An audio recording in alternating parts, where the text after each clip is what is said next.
Kaum muslimin sidang dan salat Jumat yang dimuliakan oleh Allah Subhanahu wa taala. Bersyukur kita kepada Allah diperkenankan untuk melakukan berbagai kebaikan di hari yang mulia, di hari yang barokah ini yang kita miliki dalam satu kali satu pekan. Semua kebaikan yang kita lakukan berkat taufik ilahi.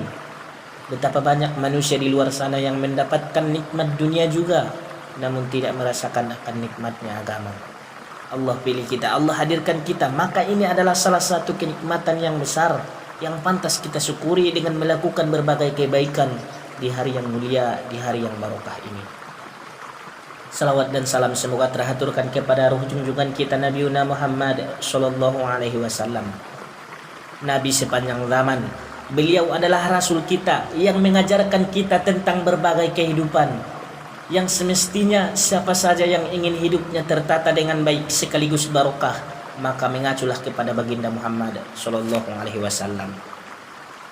Saudara-saudara seiman karena Allah Ta'ala, kita sudah berada pada tahun 1444 Hijriah, artinya 1117 tahun Hijriah yang lalu, atau tepatnya pada tahun 326 Hijriah, persis seperti momen hari ini, tepatnya di hari Jumat, sedang berlangsung khutbah Jumat di salah satu ibu kota peradaban Islam yang membentang luas di negeri Eropa, yang memberikan sumbangsi terbesar untuk peradaban negeri Eropa hari ini, peradaban Islam di negeri Andalusia.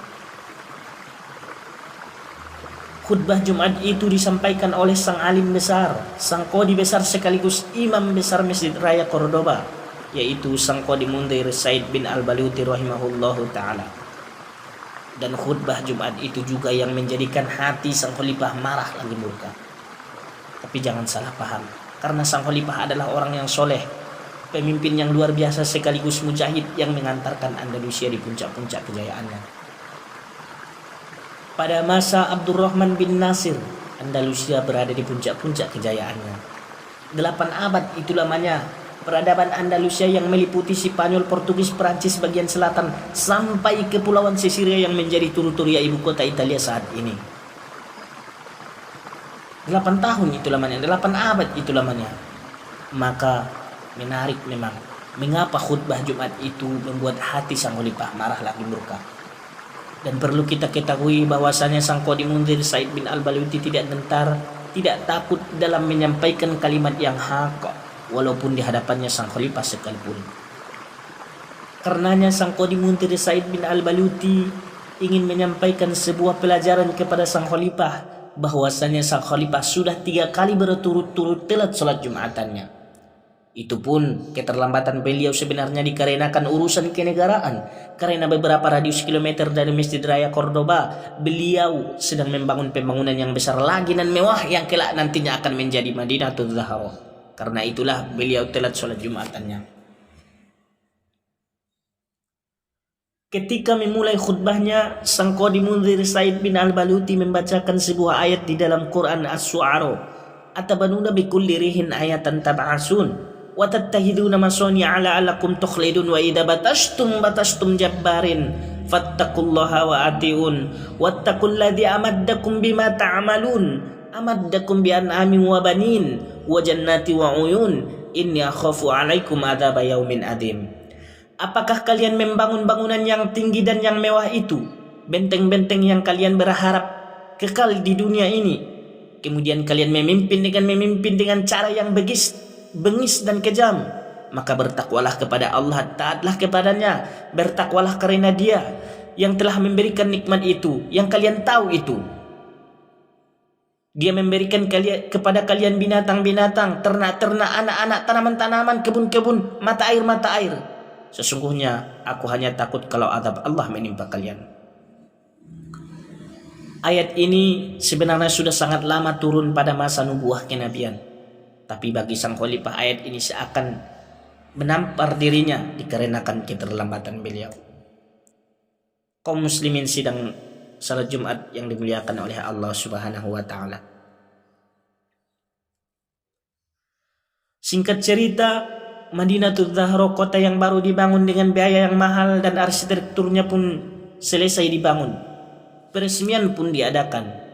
Semua elemen-elemen pemerintahan tak terkecuali juga Sang Qadi Munzir Said bin Al-Baluti diundang untuk peresmian tersebut.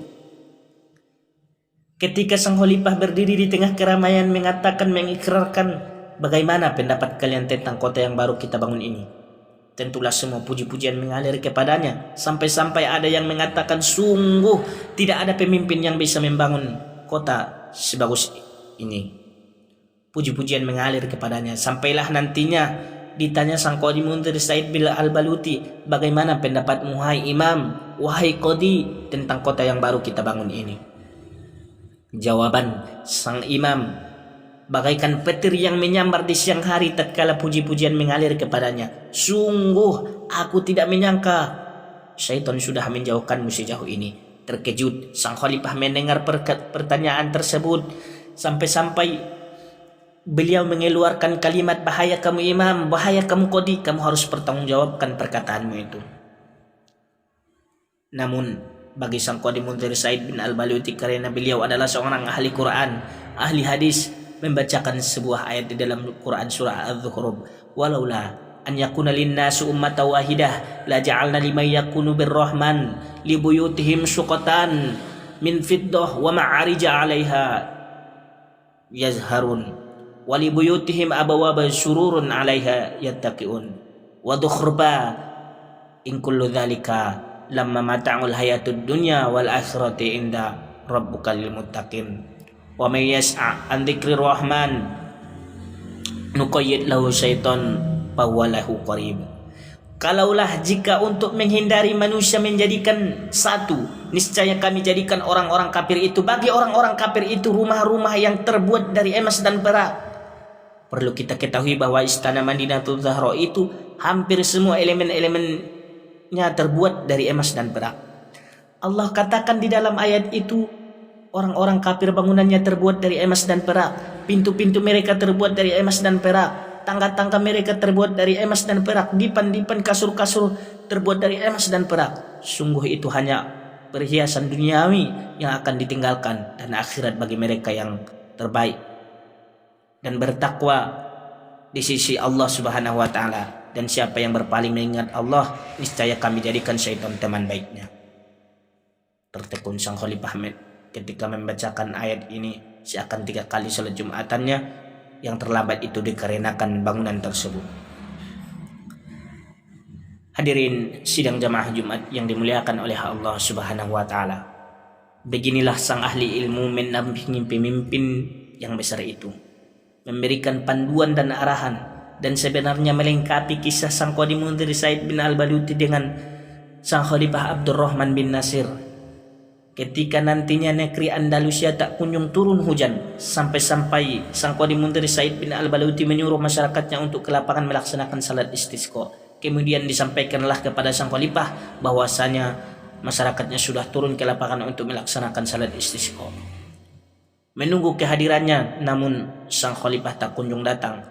Maka telah lama Sang Qadi Munzir Said bin Al-Baluti menunggu, sampai ya kirimlah salah satu stafnya untuk melaporkan kepada Sang Khalifah. Lalu datanglah stafnya ke kediaman Sang Khalifah. Betapa terkejutnya ia ketika melihat Sang Khalifah berada dalam sujud yang lama, berdoa dan berharap kepada Tuhannya yang memberikan harapan, mengabulkan doanya. Lalu dilaporkanlah kejadian itu kepada Qadi Munzir Said bin Al-Baluti. Lihatlah jawaban Sang Qadi Munzir Said bin Al-Baluti ketika beliau tahu Sang Khalifah sujud dalam keadaan berdoa kepada Allah untuk mengatasi segala permasalahannya. Apa yang beliau katakan? Idza khati al-jabbarul ardi rahimas samawati. Kalaulah pemimpin bumi ini, atasan, pimpinan, tunduk jiwanya kepada Allah, khusyuk hatinya kepada Allah, maka Allah turunkan nikmat itu, Allah turunkan keberkahannya. Maka berkata Sang Qadi Munzir Said bin Al-Baluti kepada rakyatnya, bergembiralah kalian, niscaya hujan akan turun, dan benar hujan turun. Inilah kalau pemimpin khusyuk hatinya kepada Allah untuk mengatasi segala permasalahannya. Kaum muslimin sidang dan sholat Jumat yang dimuliakan oleh Allah Subhanahu wa taala. Kisah ini sebenarnya sudah sangat tidak asing bagi kaum muslimin. Karena bagi orang yang beriman bukan tolak ukurnya harta kuantitas hitungan jumlah semata. Bukan itu baku utamanya, tapi kualitas dari kuantitas itu. Kuantitas dari kualitas itu. Kualitas itu bernamanya barokah. Karena ketika barokah hilang, seberapa tinggi pun ilmu Anda, seberapa kaya pun Anda, seberapa hasil banyak karya yang Anda hasilkan, ketika barokah hilang maka tidak ada gunanya. Maka yang paling utama adalah barokah.